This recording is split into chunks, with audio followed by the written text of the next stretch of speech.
Buenas noches, profesor. Eh, bueno, pues estoy aquí para presentar mi trabajo, para exponerle eh, un mapa mental acerca de la segunda parte del Geometricón 2. Este, y pues bueno, para esto me voy a apoyar del siguiente mapa mental, ¿vale? Que a continuación voy a presentar, ¿vale?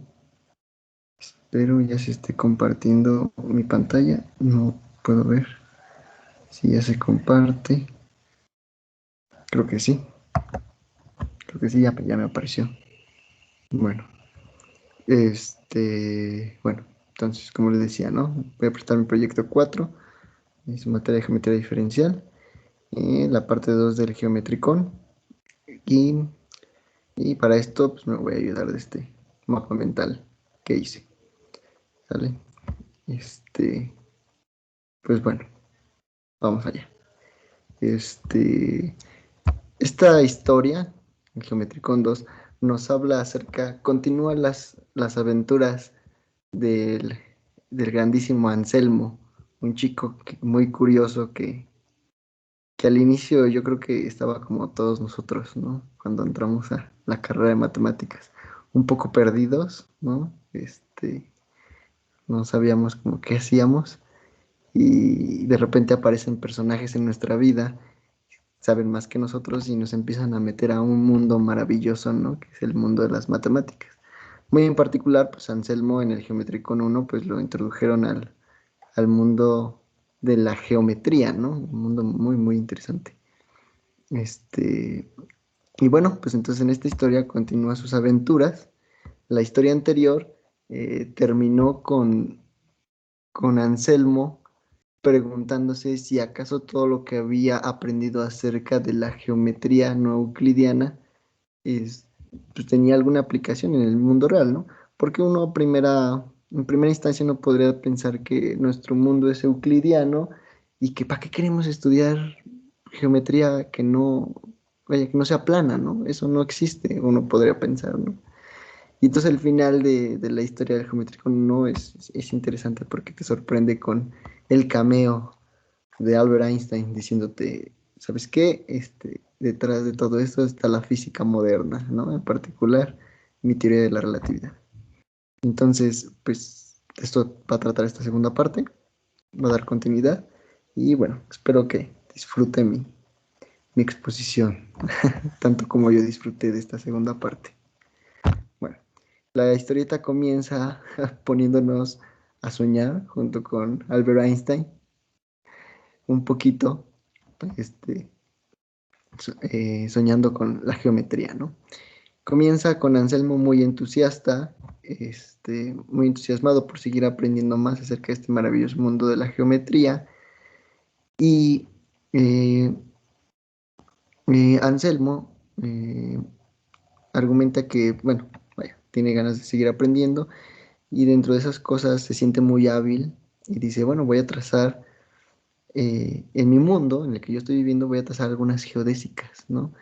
Y voy a tratar de medir con estas geodésicas que voy a trazar con mis instrumentos avanzados que ya sé utilizar, pues distancias o cosas que yo pueda, curvatura de mi espacio, ¿sale? Y bueno, el Selmo empieza a trazar algunas geodésicas, eh, vaya, hay unas nubes que no le permiten ver bien qué es lo que está trazando, de repente esas nubes se despejan y para su sorpresa, cuando voltea a ver al piso, encuentra algunas regiones del espacio, ¿sale? En donde él puede pintar unos puntos, como este de aquí, ¿sale? En donde parece que las geodésicas se comportan de una manera extraña, ¿no? De repente, él puede trazar ciertas geodésicas que desde su punto de vista van en línea recta y estas terminan intersectándose y encerrando a este punto, ¿no? O a puntos muy particulares así. Y esto lo puede hacer con triángulos, ¿no? Mediante triángulos que hace al trazar las geodésicas. Entonces, al inicio de la historia uno puede decir, bueno, no, como que no entiendo bien, ¿no? ¿Qué le llama la atención de estos puntos? Pero dice, bueno, algo le ve de curioso y dice, bueno, vamos a ver qué pasa, ¿no? Entonces, en ese momento dice, yo veo algo raro en ese punto. ¿Qué está sucediendo? Y se acerca a un personaje llamado Sofía, supongo que una matemática muy buena, y le empieza a preguntar, oye, ¿qué sucede en estos puntos, no? Yo veo que algo raro pasa con esos puntos y las geodésicas que voy trazando. Y Sofía le dice, ah, mira, es que tú todavía no sabes todo sobre la geometría, ¿no? Todavía te falta aprender cosas. Y una de esas cosas es que hay unos puntos muy especiales que uno puede encontrar en las superficies. Y esos puntos se llaman puntos cónicos, ¿sí? Puntos cónicos. Y dice, bueno, estos puntos cónicos satisfacen un conjunto de propiedades muy interesantes, ¿no? Y entonces te dice, ah, bueno, vamos, para empezar a entender estos objetos, lo que vamos a hacer es lo siguiente. Dice, primero, tú trazas ciertas geodésicas y si esas geodésicas no encierran al punto, ok, vamos a decir que, que el triángulo que se forma con estas geodésicas tiene una curvatura nula, ¿sale?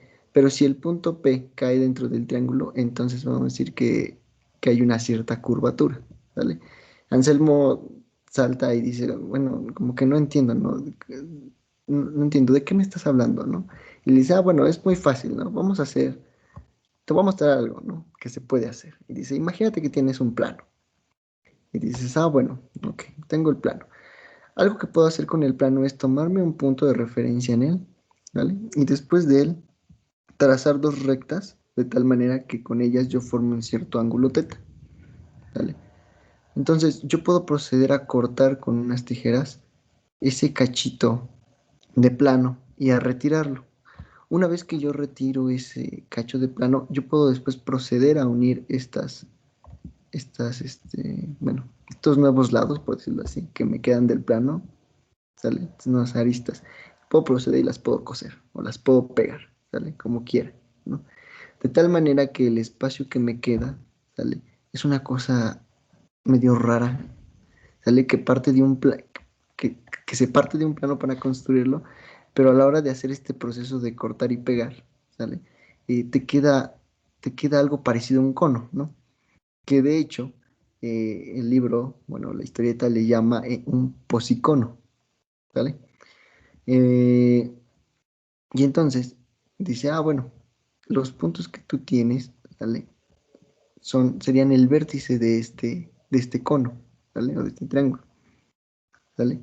Y dice, ah, bueno, así como yo puedo hacer este proceso, yo también puedo hacer exactamente lo contrario. Yo puedo fijar el punto, cortar, ¿sale? Y agregarle un pedazo de plano, ¿no? Agarrar otro cacho de plano con un cierto ángulo, ¿sale? Agregarlo, de tal manera que la figura ahora como que no se contrae, ¿no? Sino que se expande, porque ahora lo que voy a hacer es coser, ¿no? En estos lados. Entonces como que el plano se expande, ¿no? Y aquí lo que yo tendría es otra clase de cono, pero que es, por decirlo así, un tanto diferente al primero, ¿no? Le llaman el negacono, ¿sale? Entonces, ¿por qué el nombre posicono y el nombre negacono? Ah, bueno, porque resulta que para este cono, que es el posicono, lo que se va a obtener es una curvatura positiva. Y para este, en donde agregas este pedazo como de cono o de ángulo, lo que se va a obtener es una curvatura negativa. Entonces, de ahí los nombres, ¿sale? Entonces dice, ah, bueno, estos puntos se les van a llamar los puntos, este, ¿cómo dije que se llamaban? Puntos cónicos, ¿vale? Dice, ah, bueno, ok. Entonces ya veo que yo puedo hacer dos cosas, ¿no? Formar un posícono o un posicono y un negacono, ¿no? Y dices, bueno, ok, estos puntos me generan, bueno, a la hora de hacer estos procesos que acabo de explicar, como que me generan cierta curvatura sobre el plano original que yo tenía, ¿sale? Pero, al mismo tiempo, como que tienen una propiedad bonita, ¿sale? Y es que yo puedo pensar en como que en volver al plano, ¿no? Como que en proyectarlos al plano, ¿sale? En una parte de la historieta le dice Sofía a Anselmo, dice, bueno, tú tienes estos posiconos y estos negaconos, y le dice, bueno, estos puntos son especiales porque de alguna forma concentran en ellos la curvatura de la superficie, ¿sale? Y uno como que de primera instancia como que dice, ¿sí? ¿Cómo no? Y es como, bueno, Sofía argumenta que cuando tiene uno, por ejemplo, un posicono y uno se toma un triángulo que no encierra el punto, ¿vale? Lo que les decía, ¿no? Esta parte, esta región de la superficie va a tener una curvatura cero, pero siempre que encierra el punto voy a tener una curvatura distinta a cero, ya sea positiva o negativa. Entonces, esto no lo dicen tal cual en la historieta, pero bajo mi interpretación, lo que Sofía le quiere transmitir a Anselmo es que en realidad estos conos, el posicono y el negacono, son isométricos de alguna forma al plano, ¿sale? ¿Y por qué le comento esto? Pues porque a la hora de ser isométricos al plano, ¿sale? Al menos en las regiones por fuera que no contengan el punto, pues uno puede generar muchas cosas y empezarse a plantear muchas cosas, ¿vale? Una de estas cosas importantes que uno puede hacer o visualizar fácilmente debido a esta isometría es la siguiente. Si uno, cuando uno tiene un plano y uno intenta ver las geodésicas del plano, bueno, las geodésicas por definición son aquella trayectoria, aquella curva que minimiza pues, la distancia entre cualesquiera dos puntos de tu espacio. Entonces, se sabe que en un plano las geodésicas son líneas rectas, ¿vale? Entonces, Sofía le comenta a Anselmo que si uno un plano lo cuadricula mediante líneas horizontales y líneas verticales, ¿sale? Todas estas van a ser geodésicas. Y además que si uno traza una curva en diagonal, bueno, una línea recta en diagonal, ¿sale? Que, que corta en un ángulo constante a cada una de estas líneas horizontales, esta línea también va a resultar ser una geodésica, ¿sale?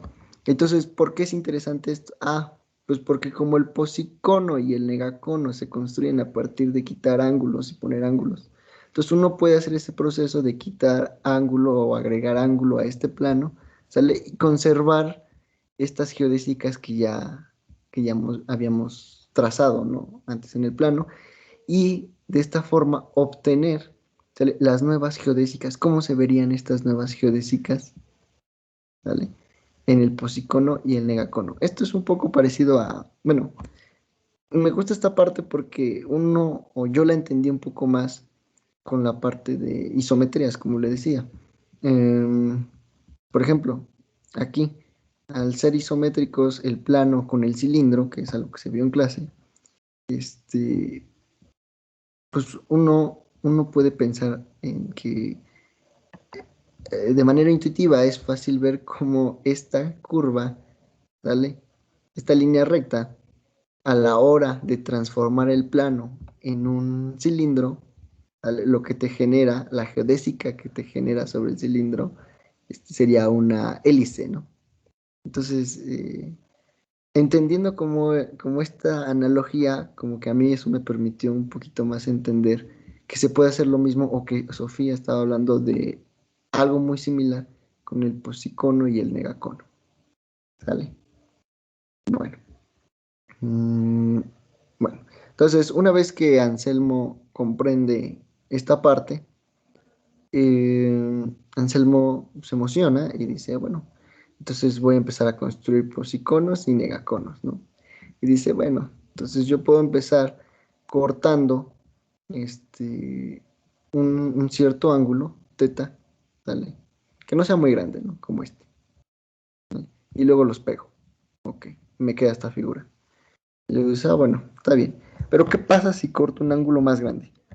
¿no? Imaginemos que cortara una línea que está acá y otra línea que está acá. ¿Qué pasaría que, con esto? ¿No? ¿Qué pasaría con los ángulos de un triángulo que yo trace sobre esta superficie, sobre este posicono? Ah, bueno, pues resulta que lo que pasa es que la suma de los ángulos del triángulo dibujado sobre el posicono, ¿vale? Se incrementa según el ángulo de corte del teta. Ajá. Es decir, si yo incremento este corte, también el ángulo, ¿sale? La suma de estos ángulos debe incrementarse. ¿Sale? Y esto a primera instancia como que uno ya lo había estudiado de cierta forma con anterioridad. Uno decía que, por ejemplo, uno sabe del curso o incluso del Geometricón 1 que dependiendo de cómo se curve el espacio, cómo se curve la superficie, la suma de los ángulos de un triángulo va a variar, o aumenta o disminuye, ¿no? Que fue algo que a mí en lo particular me impresionó mucho. Pero, pero, este posicono, bueno, poder construir estructuras como un posicono o un negacono, todavía te lleva un paso más allá, ¿no? ¿Por qué? Porque resulta que si uno corta demasiado su espacio, ¿sale? Uno quita un ángulo demasiado grande, aparecen nuevas estructuras geométricas, ¿sale? Que con anterioridad uno no puede ver, ¿no? Con solo tener un espacio curvado, como lo explica el geométrico en uno, ¿vale? Entonces eso me pareció a mí muy, muy interesante. Una de esas estructuras geométricas fueron los biángulos, ¿no? Es decir, son un objeto geométrico que únicamente cuenta con dos lados, ¿no? ¿Vale? Y es que las geodésicas se intersectan en estos puntos, entonces por eso tiene dos lados. Entonces es increíble, bueno, para mí fue muy increíble que de trazar triángulos, ¿sale? O lo que uno entiende como triángulos, uno puede llegar a pasar a algo de dos lados, ¿no? Un biángulo, ¿sí? Lo cual en un espacio plano, pues ni pensarse, ¿no? O sea, como que uno necesita de cosas curvas como estas, ¿no? Luego, posteriormente, una parte muy chistosa para mí fue que el pelícano grande siempre es un poquito escéptico. Me recuerda como si fueran a veces de esos profes, a la antigua, ¿no? Que no creen en las ideas nuevas y dicen, como que no te creo mucho, ¿no? Y siempre termina sorprendido debido a que el pajarito más chiquito y Anselmo y, bueno, el resto de personajes descubren cosas muy, muy interesantes. ¿Vale? Y entonces en esta parte el pelícano dice, bueno, nada más falta que ahora digas que también existen los monoángulos, ¿no? Y para sorpresa suya, sí, si tú cortas prácticamente un ángulo que sea, no me acuerdo cuánto, creo que 180 grados, ¿sí? Cuando uno corta un ángulo de 180 grados, no es cierto, el del biángulo es para, el de 180 grados te da el biángulo, no. Bueno, si tú cortas un cierto ángulo, uno puede llegar a obtener algo como un monoángulo, ¿no? Que sería como una servilleta enrollada, hasta aquí. ¿Sale? Entonces, eso me pareció muy, muy interesante y chistoso, ¿no? A la vez por el personaje del pelícano. Bueno, y ahora, entrando en un terreno un poquito más formal, hablando de geodésicas, el geometricón hace énfasis en que dependiendo del ángulo que uno quite al plano, ¿sale? Va a depender de cómo se comportan las geodésicas que viven sobre el espacio. ¿Sale? Entonces, si uno corta un ángulo menor a 90 grados, las geodésicas no se van a cerrar. ¿Sale? Si uno corta un ángulo igual a 90 grados, este es un caso límite. ¿Sale? En el que me parece que van a continuar de manera paralela como aquí, en este caso. Y si uno corta un ángulo teta mayor a 90 grados, las geodésicas sí que se van a cerrar, ¿sale? Como en este caso. ¿Vale? Entonces, esa parte me pareció bastante, bastante interesante. Bueno, después, dice Anselmo, bueno, esto está muy bonito, ¿no? Desde el geométrico 1 me vienen explicando las propiedades de las superficies y todo muy chulo. Pero, este, pues surge la pregunta, ¿no? normal, ¿no? De todos los seres que vivimos en tres dimensiones, ¿no? ¿Qué pasa en mi espacio, ¿no? Que ya tiene una dimensión más. ¿Qué pasa en tres dimensiones? Seré capaz también de poder ver estructuras tan interesantes como estas. ¿Puedo darme cuenta? ¿Hay alguna forma en que yo me dé cuenta de que estoy en un espacio curvo? ¿Sale? Y Sofía le dice, bueno, la verdad es que sí, ¿sale? La verdad es que esto sí, sí es posible, siempre es posible. Es un poco complicado porque uno está dentro del espacio, ¿no? A veces, pues, estudiar algo desde adentro puede ser un poquito más complicado, ¿vale? Aunque sorprendentemente se puede, ¿no? De hecho, incluso lo vimos en clase, ¿no? Esas las formas fundamentales, ¿vale? Uno no necesita de un espacio ambiente para estudiar la curvatura de su propio espacio, ¿vale? Entonces, le dice, sí, sí se puede, y le da un ejemplo que a mí me parece maravilloso, muy, muy bonito, y es el siguiente. Uy, oh, creo que hubo un problema de edición porque no aparece una de las imágenes. Este, y era importante. Este, creo que lo modificaré y lo cambiaré, pero sí quiero hacer referencia a esa, así que yo creo que me moveré al Geometricon para mostrar esa parte. Permítame tantito. Este,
ok, voy a compartir esta parte.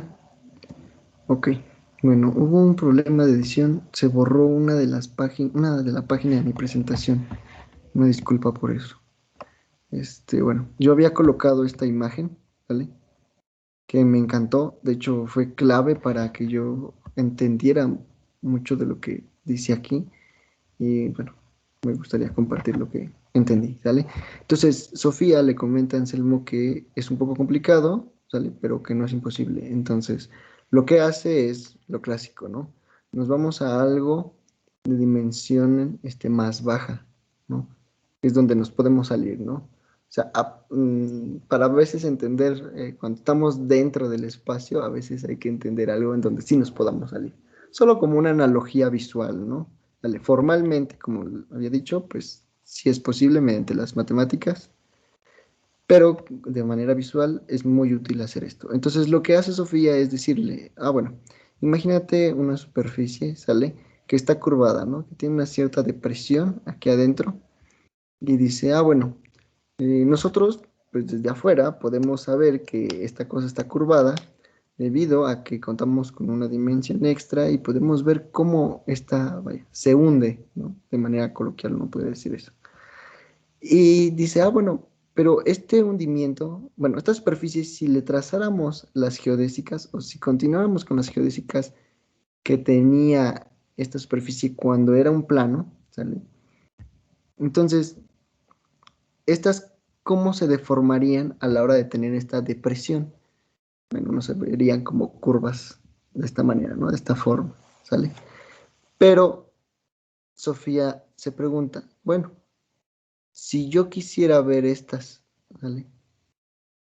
proyectadas en una superficie plana, ¿cómo se verían estas geodésicas? ¿No? Es decir, imaginemos que esta fuera una red, sale hecha de hilo, ¿vale? Y el sol está aquí arriba, y entonces dices, bueno, ¿cómo se vería la sombra de esta red proyectada en el piso? Ah, bueno, pues resulta que la sombra de estos hilos se verían de esta manera.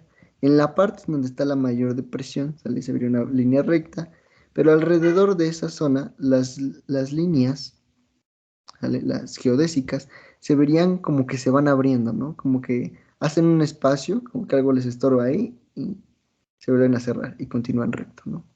Entonces como que van haciendo un hueco aquí en medio, como si algo ocupara aquí en medio. Se vería esta deformación de una forma plana. Entonces, esa idea es brillante, ¿no? Yo la había visto muchas veces, la había leído, había visto videos y todo, pero justo aquí en el Geometricón creo que todavía la pude explorar un poquito más. Más adelante voy a comentar por qué, debido a ciertas cosas físicas que he escuchado, ¿vale? Entonces, bueno, dice, bueno, entonces tomando esto como ejemplo, básicamente lo que Sofía le dice a Anselmo es que uno, para darse cuenta de una cierta curvatura en un espacio, lo que puede hacer uno es fijarse en la proyección, ¿sale? En la proyección, ¿sí? En un espacio de dimensión abajo, por decirlo así, sin contemplar la dimensión en donde se está curvando, ¿sale? Entonces, volviendo a mi presentación, es aquí, ¿ok? Entonces le dice, bueno, entonces, ¿cómo se vería esa proyección? Ah, bueno, uno lo que podría hacer es decir, ah, bueno, tómate estos cubos, ¿vale? Tómate estos cubos y, bueno, uno primero podría enmallar, por decirlo así, a cada uno de los cubos con un cierto hilo, ¿no? Posteriormente uno puede ir jalando este hilo y haciendo una deformación similar, ¿no? A la que vimos en dos dimensiones, ¿no? Sí, de tal manera que se deje como un hueco, ¿no? Entonces, de igual manera podemos ir como que dejando un hueco en cada uno de los cubos, ¿vale? Entonces, si nosotros juntamos 8 cubos, ¿vale? Uno dejaría un hueco aquí tridimensional, ¿no? Este, una forma en que a mí me gusta imaginármelo es que en lugar de que fuera hilo, fuera un alambre, ¿no? Para que se quedara estático y que de repente pudiéramos desaparecer el cubo, ¿no? Y entonces ya nada más se quedaran los alambres ahí duros, ¿vale? Dejando un hueco en el espacio, ¿no? Ahora, estos alambres representarían la trayectoria de algún objeto que se moviera sobre dichos geodésicas o sobre dichos alambres que representan las trayectorias o geodésicas, ¿vale? Del movimiento de algún objeto. ¿Vale? Entonces, si un objeto estuviera sobre ese, ese alambre, pues lo que haría es seguir el alambre, ¿sí? Y desviarse, ¿no? Desviarse en esta parte central. No se iría de manera recta. Entonces, bueno, esta idea fue bastante interesante. Y desde el inicio de esta historieta se nos menciona que cada vez que hay una cierta clase de curvatura en un cierto punto, siempre se puede pensar que hay una zona, ¿sale? En la cual se puede observar una repulsión, ¿vale? Y después se puede observar una atracción y luego de nuevo una repulsión, ¿sale? Aquí, bueno, en la imagen que se borró había un mejor dibujo acerca de eso, pero bueno, desgraciadamente se borró. Pero es como en un sombrero, ¿no? Uno puede ver cómo se hunde y después cómo empieza a volver a subir a por decirlo así, a la trayectoria original que seguía. Bueno, entonces, finalmente Sofía, pues le dice que, que, que que cuando uno habla de una superficie o lo que uno conoce como una superficie con curvatura, no es otra cosa más que la unión de muchos posiconos o negaconos, ¿vale? ¿Vale? Entonces es como una unión el libro o la historieta lo maneja como si pudiera uno hacer posiconos y negaconos de tamaño atómico, ¿no? Muy, muy chiquititos, ¿no? Y entonces la unión de todos ellos te generan una curva, una curvatura sobre tu espacio total, en grande, ¿no? ¿Vale? Y entonces, bueno, hacen ciertas representaciones pictóricas como estas, ¿vale?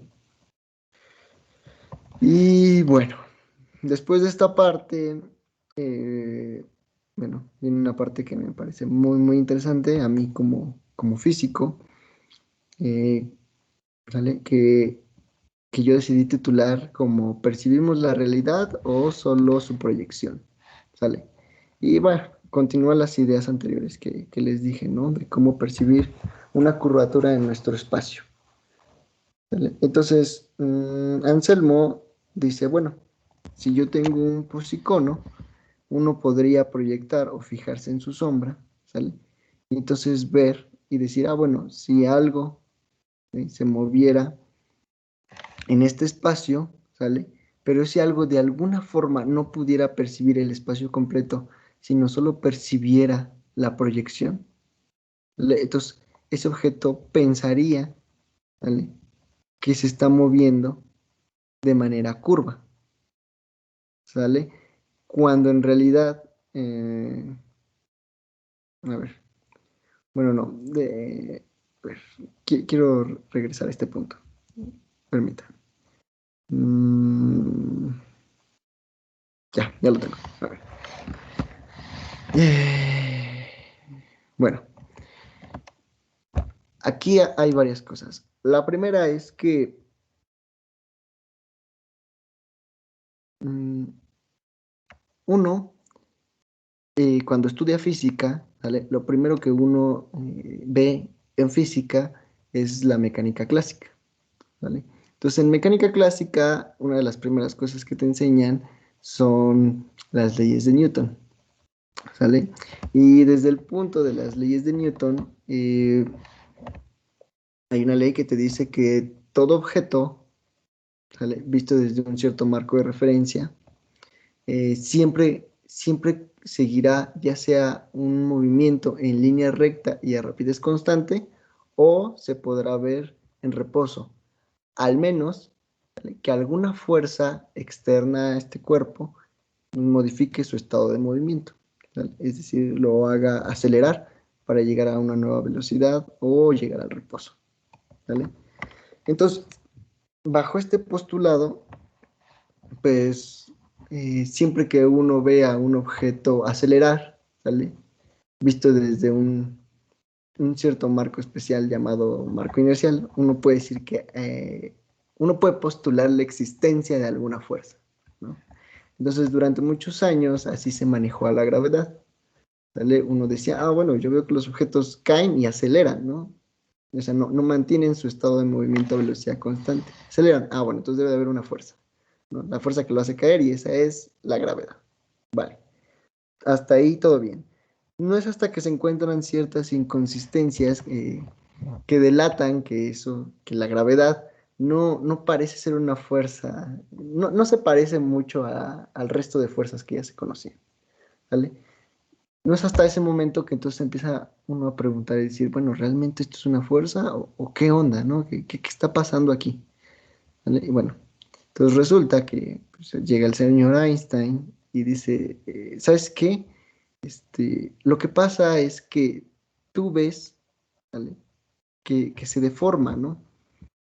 ¿Vale? Que eso que llamas gravedad hace que se deforme la trayectoria de un objeto, o su velocidad, su aceleración, ¿sale?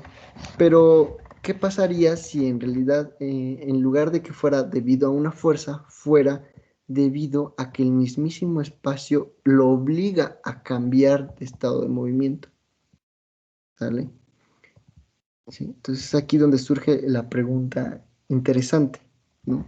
Y dice, ah, si el mismísimo espacio es el que se está doblando, entonces en realidad, pues todo el tiempo está viajando en línea recta, pero no en una línea recta de un espacio euclidiano, sino una línea recta de un espacio curvo. Es decir, sigue la trayectoria natural impuesta por la geometría del espacio en donde se mueve dicho objeto. ¿Sale? Entonces, bueno, aquí la historieta lo maneja de una manera muy bonita, ¿no? Pone dos sábanas, ¿vale? Que obligan a una pelotita que se mueve entre ellas dos, ¿vale? A moverse justo como ellas se lo indican, ¿no? Es decir, no se puede desviar. Y entonces cualquier movimiento sobre esta sábana tiene que ser una línea recta, o más bien, me gustaría pensar que en este punto, cuando uno habla de línea recta, por ejemplo, desde el punto de mecánica clásica, uno lo que quiere decir es que es aquella trayectoria en la cual se minimiza tanto la energía como el tiempo, ¿sale? Entonces, o sea, fuera de lo que se entiende por línea recta geométricamente, línea recta en física querría decir eso, desde el punto de la mecánica clásica. Entonces, si uno evoluciona en el pensamiento y dice, ah, bueno, pero ya no voy a estar en un espacio euclidio, voy a estar en un espacio con cierta curvatura, entonces el concepto de línea recta sigue funcionando, pero entre comillas es un poco ambiguo y entonces como que es preferible cambiar el nombre a algo más general como lo es la palabra geodésica, ¿no? Que me gusta más entenderla como la trayectoria natural que deben de seguir los objetos, ¿vale? Que es impuesta por el espacio en el que viven, ¿vale? Que solamente ahí tienen permitido moverse. Bueno, espero no haberme enrollado demasiado, pero esta parte me gustó mucho, ¿no? Ya la había entendido desde antes, pero me encantó que el libro lo abordara. Y bueno, quise resaltar ¿no? De este pajarito que dice, no se puede ir más que en línea recta, ¿no? Entonces, no puede estar más correcto nuestro amigo el pajarito, ¿no? Nada más que hay que saber qué quiere decir uno con línea recta, ¿no? ¿Qué es una línea recta? ¿En qué espacio? ¿Vale? Entonces, bueno, quería resaltar ese punto. Vaya. Ahora, una vez que se postula, ¿no? Vaya, que el espacio podría ser curvo, ¿sale? Uno dice, ah, bueno, ¿y qué podría curvar al espacio? ¿No? ¿Qué podría estar ocasionando esa curvatura? Y, y dice, bueno, resulta que lo que curva ese espacio, ¿sale? Son los objetos que tienen masa, ¿sale? De hecho, en la actualidad, ¿sale? Se sabe que no solo la masa, sino cualquier clase de energía, cinética, potencial, electromagnética, nuclear, cualquier clase de energía, ¿sale? Que un sistema posee puede deformar el espacio-tiempo, ¿sale? Bueno, aquí el libro en particular se queda con masa, perfecto, pero bueno, como para complementar la información, cualquier clase de energía es capaz de curvar el mismísimo espacio-tiempo, ¿vale? Ahora, aquí entra en juego algo muy, muy interesante, y es que dice uno, bueno, la masa curva el espacio, y entonces cualquier partícula o cualquier objeto que ande por ahí en la vida, trazando una trayectoria, va a sentir esta curvatura debido a este objeto con masa, y uno dice, bueno, yo veo que se curva, ¿no?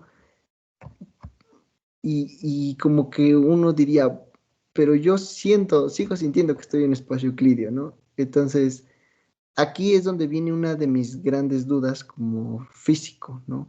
Es decir, cuando uno aborda la relatividad general, uno postula que el tiempo no es solamente un parámetro, sino que mm, forma parte, ¿vale? De un espacio de 4 dimensiones, es decir, nos da una dimensión extra aparte de las 3 del espacio, ¿vale? Entonces, esto lo que hace pensar es que en realidad el espacio-tiempo, ¿sale? En este dibujito, sería este posícono, ¿sale?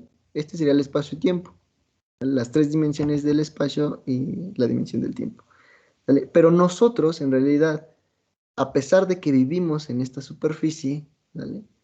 Y la experimentamos, puesto que todo el tiempo, ahora sí que todo el tiempo está transcurriendo el tiempo, vaya la redundancia, ¿vale? De manera más tangible o más visual, uno solamente es capaz de experimentar o de tomar, o no sé cómo decirlo, pero uno es, eh, uno tiene la facilidad de medir solamente en un espacio de 3 dimensiones, ¿vale? Entonces, ¿esto qué nos estaría diciendo? Que uno en realidad lo que está percibiendo, ¿sale? O lo que está midiendo no es la realidad completa, ¿vale? Sino uno solo mide en ocasiones una proyección, ¿vale? ¿Vale? Entonces, no sé, me gustó mucho, estoy aquí porque me hizo pensar en eso, ¿no? En que bueno, uno ve orbitar un planeta alrededor del Sol y dice, bueno, está dando vueltas, ¿no? Pero en realidad solo estás como observando la proyección, ¿vale? La proyección de 3 dimensiones de su movimiento solo en el espacio, sin contar necesariamente la del tiempo, o todo junto, ¿no?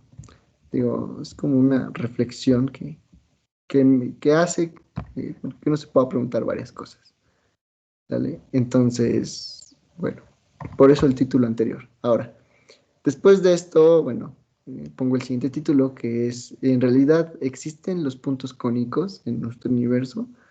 Bueno, los puntos cónicos en nuestro universo, por lo que acabo de decir, pues uno pensaría que tendrían que ser los objetos con mucha masa, ¿no? Que son los que nos producen estas deformaciones grandes que nos producen los posiconos o los negaconos, ¿no?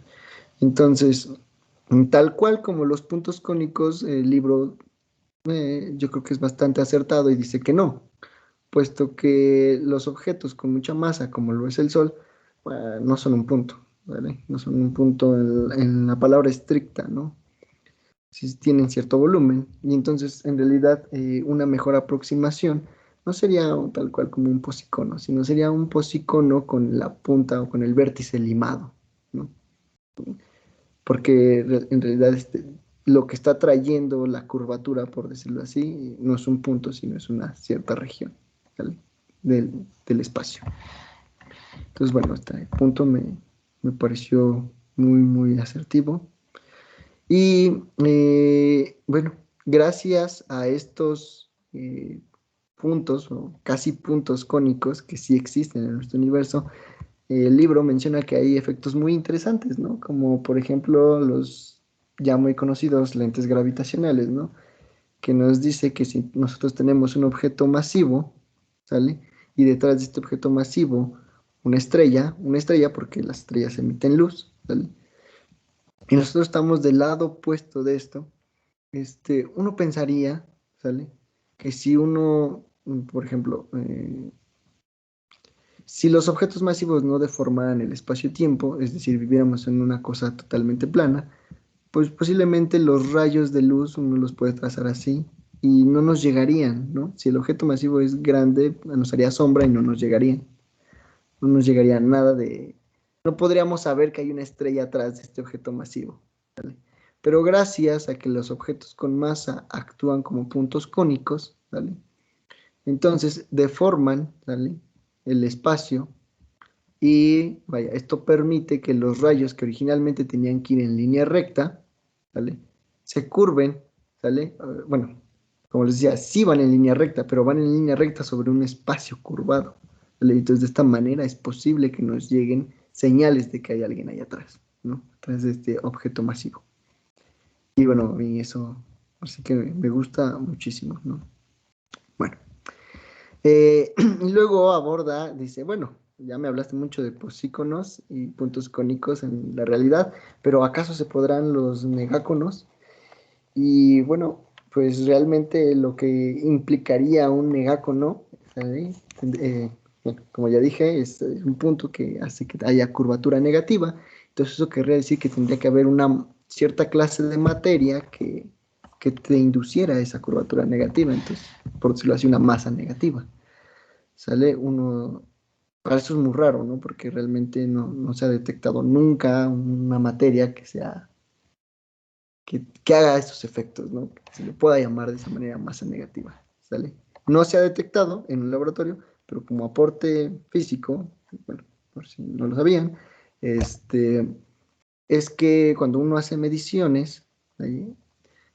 Resulta que, por ejemplo, mmm, si uno mide qué tan separadas están dos galaxias, ¿vale? Uno descubre que estas galaxias se van alejando siempre una de otras, ¿no? A velocidades luego bastante grandes, ¿no?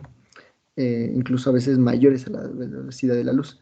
Entonces, ahí, ¿qué es lo que sucede? Ah, bueno, lo que sucede es que en realidad hay varias cosas, ¿no? Por un lado, se dice que luego, como que se va haciendo espacio entre las galaxias, en realidad no se mueven ellas, sino que se empieza a crear espacio entre ellas, ¿vale? Y entonces es como que las va alejando, ¿no? El espacio va creciendo y por eso las va alejando.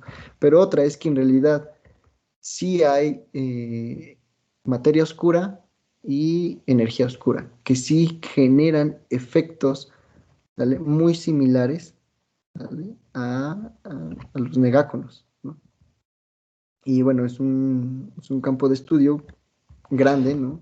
Que según yo le están chambeando muy fuerte, pero es muy difícil detectar esa clase de partículas y pues no han podido dar con ellas experimentalmente. Por lo tanto, se piensa que sí pueden existir, pero que son muy raras y que quién sabe hasta cuándo las van a poder demostrar su existencia. Pero bueno, ya. Entonces esa era como mi aportación. Después viene una parte interesante que son los poliedros y los espacios abiertos y cerrados, ¿vale? A mí esta parte me gustó mucho porque mm, cuando tú construyes ciertos ¿cómo es? Se me va el nombre, polígonos o negáconos, Anselmo se pregunta, bueno, ¿qué pasa si los uno, ¿no? ¿Qué clase de espacio puedo formar? Y bueno, la historieta da unos ejemplos muy, muy bonitos, ¿no? Por ejemplo, te dice que si tú unes 20 conos, ¿vale? Que le quitaste un ángulo de 36 grados, permite ser un dodecaedro, ¿sale?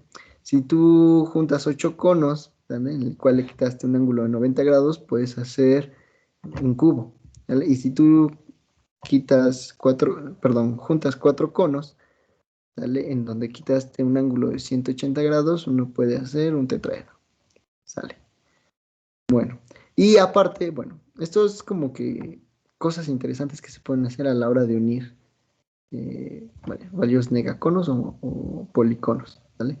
Pero algo muy, muy interesante es que a la hora de que uno postula en física que justo las cosas con masa actúan como puntos cónicos, entonces al actuar como puntos cónicos, dotan de cierta curvatura al espacio y a la hora de dotar cierta curvatura al espacio, uno podría saber cuál es la forma del espacio en el que vivimos. Y eso es algo que a mí me impresiona mucho porque, pues, vaya, es el espacio real en el que estamos viviendo. Entonces, aquí no hago mucho énfasis porque en la primera historieta se aborda, y si no mal recuerdo, creo que sí lo alcancé a poner, y es que Albert Einstein le dice a Anselmo que dependiendo de la cantidad de materia, ¿vale? Que haya, la forma global que va a tener el universo, ¿vale? Y ya sea que se cierre, que sea un espacio cerrado o un espacio abierto que se extiende hasta infinito, o que tenga forma de dona, vaya, o forma de esfera, no sé, y a mí eso me sorprende muchísimo. Bueno, después viene la parte más importante, bueno, más interesante desde el punto de vista de, bueno, como de un físico, ¿vale? Y esa es la aproximación, bueno, lo que le llama la historieta la primera aproximación al agujero negro, ¿sale? Abordan al agujero negro como una superficie con ciertas propiedades muy, muy chistosas y muy padres, ¿no?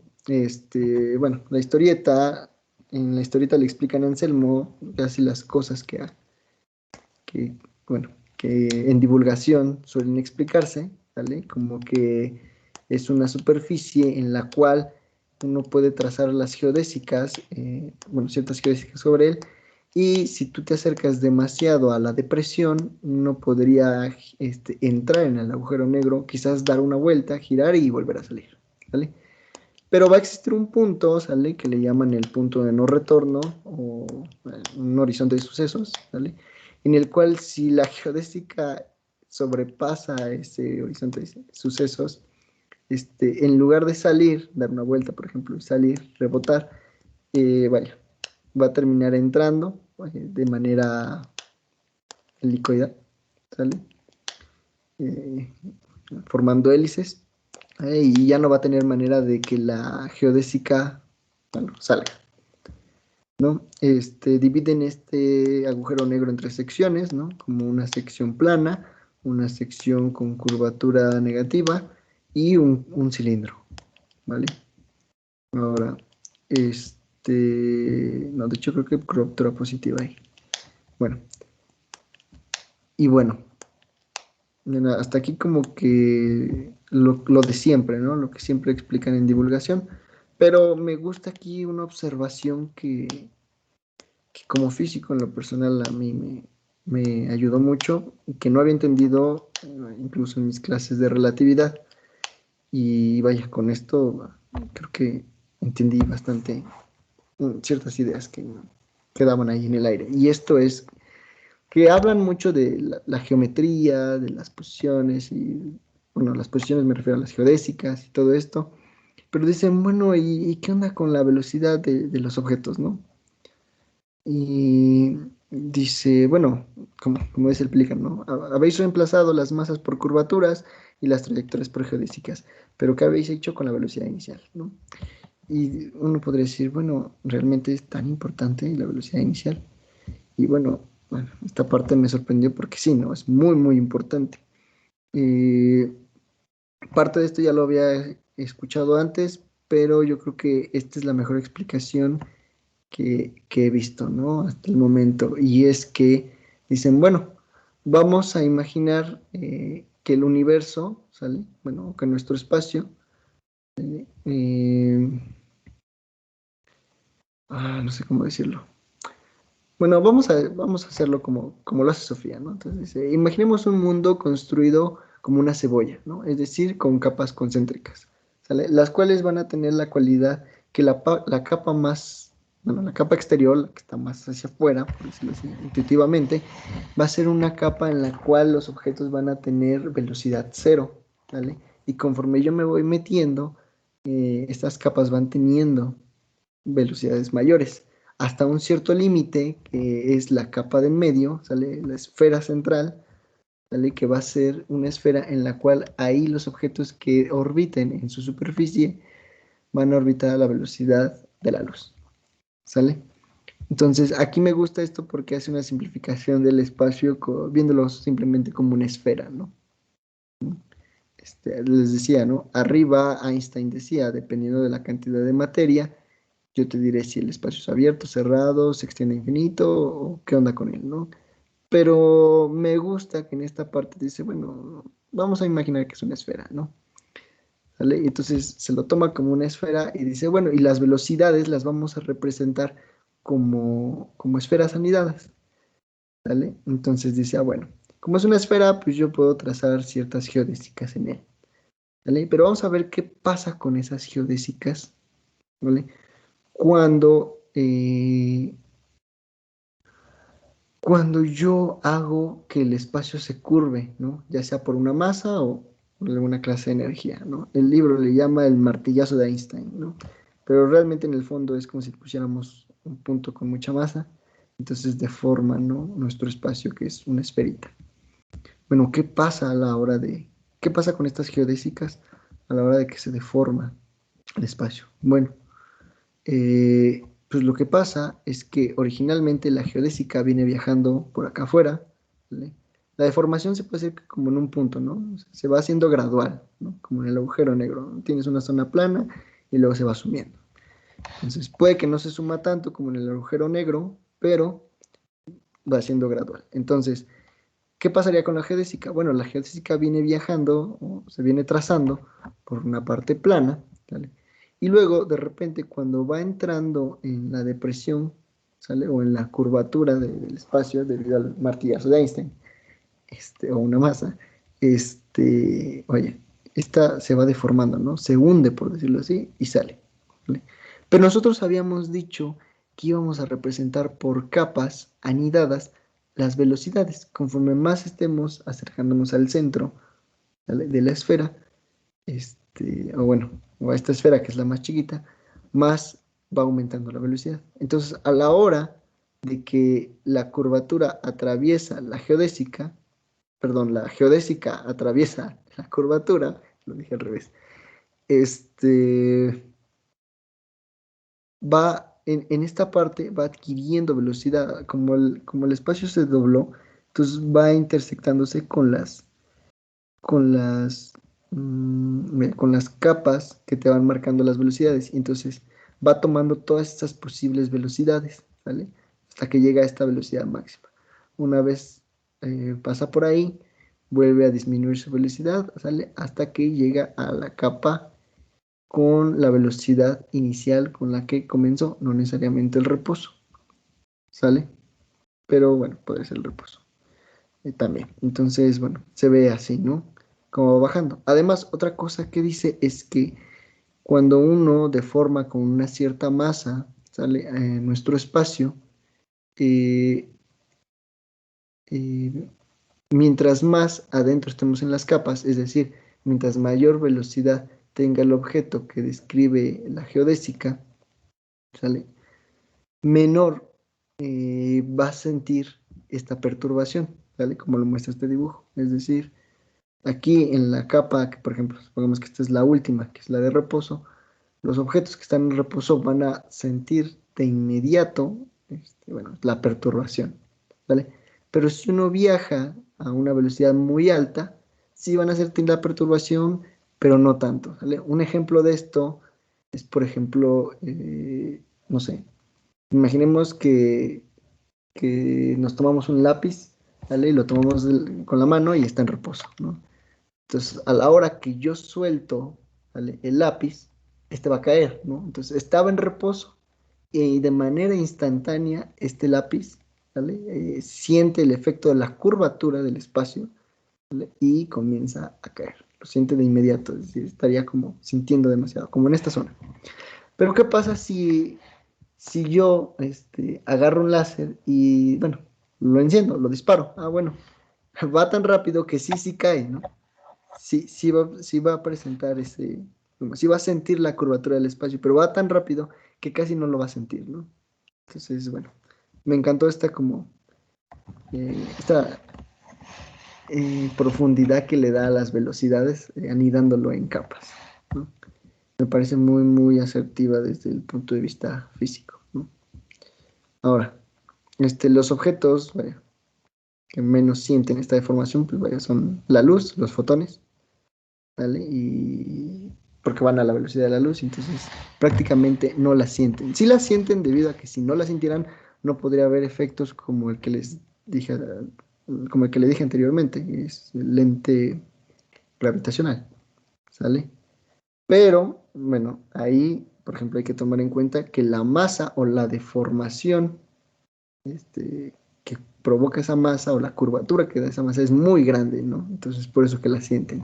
Con masas muy chiquitas no se va a ver ese efecto. Es decir, si pusiéramos en medio en lugar de un objeto muy masivo, pusiéramos un planeta y el planeta no es tan grande, como la Tierra, por ejemplo, que no es tan grande, no se haría ese efecto de lente gravitacional. Entonces, realmente se necesita mucha, mucha energía o mucha masa para que la luz empiece a sentirlo bastante más.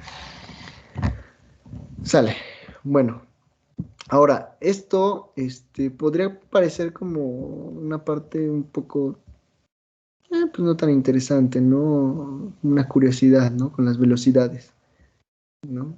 Pero toma mucha relevancia en lo que te cuenta posteriormente el Geometricón 2, ¿no? Acerca de esto. Y esto es, cómo se relaciona el tiempo, ¿no? Porque en realidad nosotros vivimos en un espacio-tiempo, entonces hay que ver qué onda con el tiempo, ¿no? Como que uno se lo puede imaginar todo en un espacio donde se puede uno mover, pero bueno, también hay que ver qué onda con el tiempo. Entonces, con el tiempo, lo que sucede es que, bueno, me gusta que aquí dice que Albert Einstein invita a Anselmo a sumergirse en el cronoscafo. El cronoscafo, que es una maquinita que le va a permitir viajar en estas capas que de hecho le llaman universo cósmico, no, parque cósmico. ¿Vale? Entonces dice que esta cosa puede viajar a través de él, ¿no? Y me encanta la analogía que hace, porque ay, dice que el cronoscafo funciona a base básicamente de propulsión, ¿sale? Entonces, yo me lo imaginé de esta manera. Poner unos ciertos nombres muy, muy chistosos, pero yo me lo imaginé de esta manera. Es como si fuera una máquina que funcionara o que se pudiera mover expulsando agua, ¿no? Pero también al mismo tiempo esta máquina se va a sumergir en agua, ¿sale? Entonces, bueno, entonces, ¿qué pasa aquí? Bueno, el cronoscafo tiene un depósito en donde guarda el agua con la cual se va a ir impulsando, ¿vale? Y ese depósito siempre va a permanecer a una cierta presión constante PR, ¿vale? Y mientras afuera, ¿vale? En el agua en el que se está sumergiendo, pues va a haber una cierta presión que va a variar dependiendo qué tanto se sumerge, ¿vale? En el agua, ¿vale? Bueno, además de esto, el depósito donde guarda el agua con la presión PR va a tener un medidor, ¿sale? ¿Vale? Que lo que va a hacer es medir la cantidad de agua, ¿sale? Que este va expulsando, ¿vale? Ah, bueno. Entonces, si el cronoscafo no se sumerge mucho en el agua, entonces la presión, bueno, esta presión PR que tiene en el depósito es bastante grande, ¿no? Es bastante grande, podemos decirlo. ¿Sale? Entonces, bueno, si no se sumerge mucho, entonces la presión del depósito es mayor que la presión externa.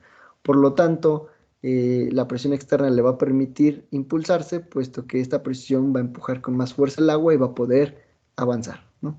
Pero conforme se va hundiendo en el agua, entonces la presión de afuera se va pareciendo cada vez más a la presión del tanque, de tal manera que cada vez es más difícil hacer salir el agua del tanque que impulsa, ¿vale? Que impulsa al carrito, ¿vale?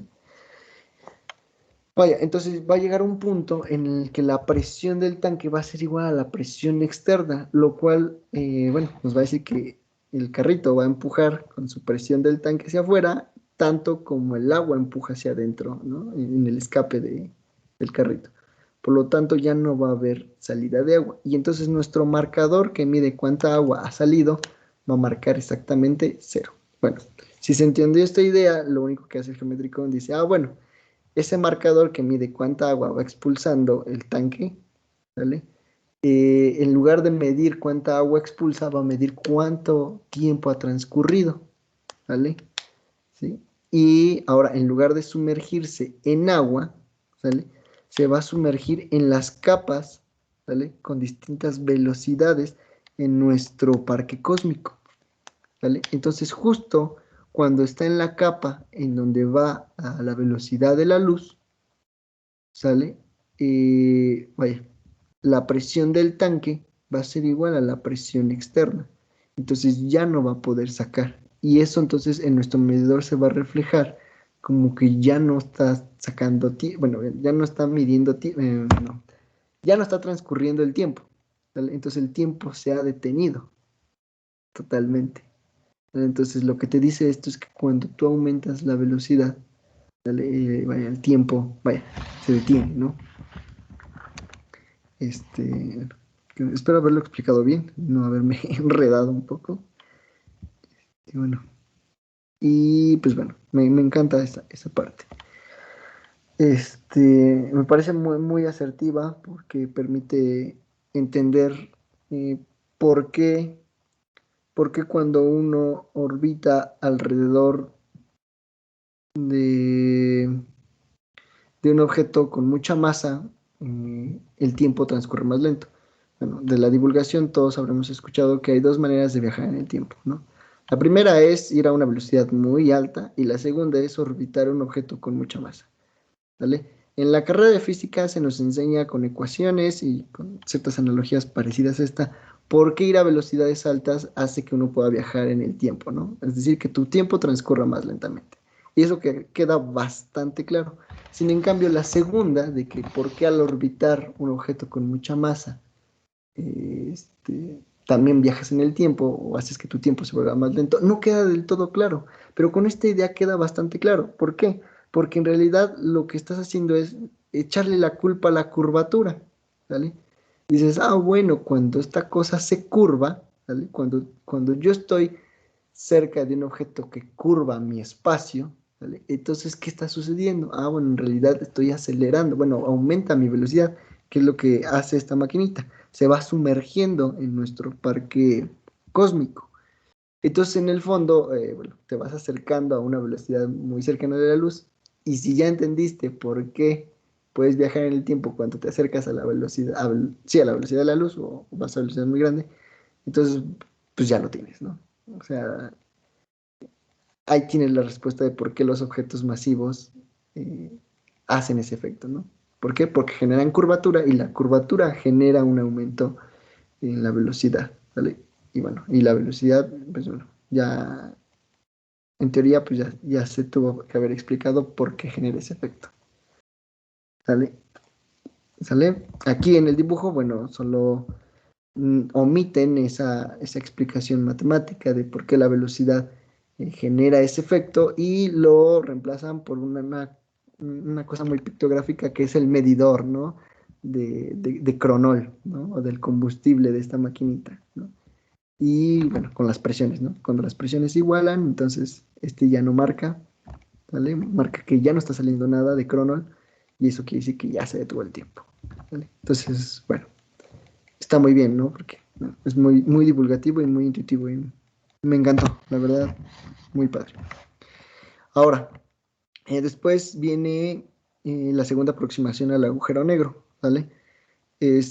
Aquí, bueno, no hay mucho que decir en la cuestión de que es como la parte divulgativa de todo el tiempo, que es que si uno entra a un agujero negro, pues realmente pues, ya no hay manera, bueno, y atraviesa, entra mediante una geodésica que atraviese el umbral de horizontes o la zona de no, ¿cómo? El horizonte de eventos, perdón. El horizonte de eventos ya no hay manera de salir, ¿no?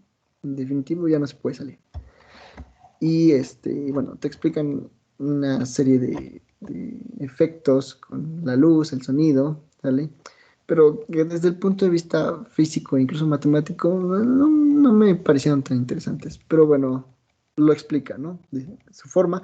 Lo que sí que me pareció interesante fue que con lo último que les expliqué y con esto de que ya no se puede salir del agujero negro, sucede que que se tienen dos perspectivas, ¿no? El que vea desde afuera qué le está pasando al tipo que está entrando al agujero y el que está experimentando entrar al agujero, ¿no? Entonces, el que está experimentando entrar al agujero, pues vive su vida con normalidad. Bueno, sí que puede ser aplastado por esta curvatura tan grande que lo afecta a él mismo, ¿sí? Pero el que está desde afuera tiene una perspectiva muy interesante y esa es que debido a que uno solo puede observar mediante la luz y la luz es lo más rápido que existe, ¿vale? Uno cuando ve que alguien se va a meter a un agujero negro, en realidad uno nunca puede ver cuando ya está dentro del agujero negro, ¿no? Es decir, desde la perspectiva del que está afuera, lo único que alcanza a ver es que ya se va a meter, ¿no? Que ya merito, que cada vez se acerca más, que ya merito, pero que nunca se mete, ¿no? Cuando en realidad pudo haberse metido ya hace bastante tiempo el tipo en el agujero negro, pero desde afuera hay una perspectiva que te dice, bueno, todavía no, todavía no, todavía no, y así por toda la eternidad. Y me llamó mucho la atención porque el Geometricon lo relaciona mucho, bueno, hace una mención más bien con la paradoja de Aquiles y la tortuga, ¿vale? Y dicha paradoja es interesante porque para resolver la paradoja se necesita hacer uso del tiempo, ¿no? La paradoja lo que no está contemplando es el tiempo. Si contemplas el tiempo, la paradoja se resuelve. Y en este caso es exactamente lo mismo. Pero aquí no es que no quieras contemplar el tiempo, es que cuando entras a una superficie con una curvatura así de fuerte, te acercas mucho a la velocidad de la luz y entonces prácticamente, por lo que expliqué arriba, el tiempo desaparece, el tiempo se detiene. Entonces se volvería realidad eh, eh, esa historieta de Aquiles y la tortuga, ¿no? O sea, realmente ya se vuelve real. Y es por eso que el observador de afuera no ve que entra, ¿no? Es como que ya merito te alcanzo, ¿no? Es ese de Aquiles y la tortuga, que ya mero, aquí les alcanza la tortuga, ya mero, y cada vez está más cerca de alcanzar a la tortuga, pero no puede alcanzarla nunca, ¿no? Entonces aquí pasa lo mismo. Nunca lo había relacionado. Cuando vi esa parte, dije, wow, wow, está interesante porque dices, oh, eso puede pasar, ¿no? Eso se puede ver en la vida real, ¿no? Contemplando que la naturaleza puede hacer cosas tan chistosas como estas, ¿no?